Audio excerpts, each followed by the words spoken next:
എൻസൈക്ലോവിങ്സിൻ്റെ പുതിയൊരു വീഡിയോയിലേക്ക് നിങ്ങൾക്ക് ഏവർക്കും സ്വാഗതം. ഈ വീഡിയോയിലൂടെ നിങ്ങളുമായിട്ട് ഷെയർ ചെയ്യുന്നത് പ്രധാനമായിട്ടും 2026 ഓഗസ്റ്റ് 10 തിങ്കളാഴ്ച കേരളത്തിലെ വിദ്യാഭ്യാസ സ്ഥാപനങ്ങൾക്ക് അവധിയുണ്ടോ എന്നതിനെക്കുറിച്ചുള്ള വിശദമായിട്ടുള്ള വിവരങ്ങളാണ് ഈ വീഡിയോയിലൂടെ ഷെയർ ചെയ്യുന്നത്.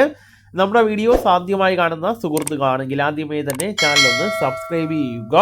അപ്പോൾ നമുക്ക് വിശദാംശങ്ങളിലേക്ക് കിടക്കാം.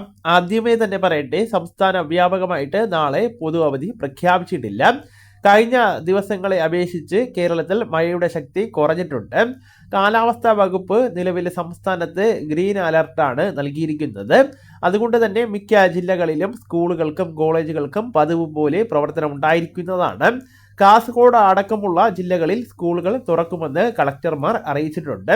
എന്നാൽ ചില പ്രധാന പ്രാദേശിക മാറ്റങ്ങളുണ്ട്. ഒന്നാമതായിട്ട് ആലപ്പുഴ ജില്ലയിലെ കുട്ടനാട് താലൂക്കിൽ നാളെ പ്രൊഫഷണൽ കോളേജുകൾ ഉൾപ്പെടെയുള്ള എല്ലാ വിദ്യാഭ്യാസ സ്ഥാപനങ്ങൾക്കും ജില്ലാ കളക്ടർ അവധി പ്രഖ്യാപിച്ചിട്ടുണ്ട്. രണ്ടാമത്തെ പ്രധാന വാർത്ത, മഹാത്മാഗാന്ധി സർവകലാശാല നാളെ നടത്താനിരുന്ന എല്ലാ തിയറി പ്രാക്ടിക്കൽ പരീക്ഷകളും മാറ്റിവെച്ചിരിക്കുന്നു. പുതുക്കിയ തീയതി സർവകലാശാല പിന്നീട് അറിയിക്കുന്നതാണ്. എന്നാൽ കുട്ടനാട്ടിലെ അവധി മുൻകൂട്ടി നിശ്ചയിച്ച മറ്റ് സർവകലാശാല പരീക്ഷകളെ ബാധിക്കുന്നതല്ല. ചുരുക്കത്തിൽ കുട്ടനാട് താലൂക്ക് ഒഴികെ മറ്റ് സ്ഥലങ്ങളിൽ സ്കൂളുകൾ സാധാരണ പോലെ തന്നെ പ്രവർത്തിക്കുന്നതാണ്. MG യൂണിവേഴ്സിറ്റി പരീക്ഷകൾ എഴുതേണ്ടവർ നാളെ പോകേണ്ടതായിട്ടില്ല. രാത്രിയോടുകൂടി കാലാവസ്ഥയിൽ പെട്ടെന്ന് എന്തെങ്കിലും മാറ്റമുണ്ടായാൽ ജില്ലാ കളക്ടർമാർ ഔദ്യോഗികമായിട്ട് തന്നെ അറിയിപ്പുകൾ തരുന്നതാണ്. അപ്പോൾ ഈ വിവരങ്ങൾ നിങ്ങളുടെ സുഹൃത്തുക്കളിലേക്കും മറ്റ് ഗ്രൂപ്പുകളിലേക്കും കൂടെ ഷെയർ ചെയ്യുക.